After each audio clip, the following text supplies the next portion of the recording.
सिंधुदुर्ग जिल्ह्यातील कुडाळ न्यायालयाकडून मोठा दणगा देण्यात आलाय।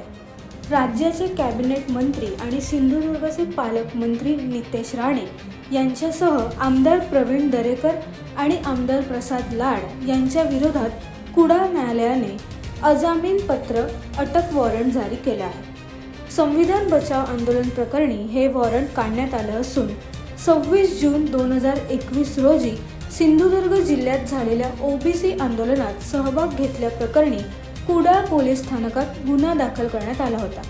या प्रकरणात आमदार निलेश राणे, राजन तेली यांच्यासह एकूण 42 जणांवर गुन्हा दाखल करण्यात आला होता। आज झालेल्या सुनावणी दरम्यान आमदार निलेश राणे, राजन तेली आणि अन्य आरोपी न्यायालयात उपस्थित होते। मात्र मंत्री नितेश राणे यांच्यासह अन्य 5 आरोपी गैरहजर होते।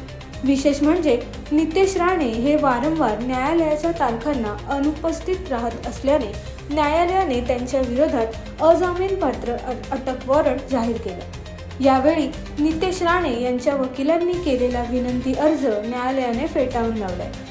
या प्रकरणामुळे सिंधुदुर्गसह राज्याच्या राजकारणात मोठी खळबळ उडाली।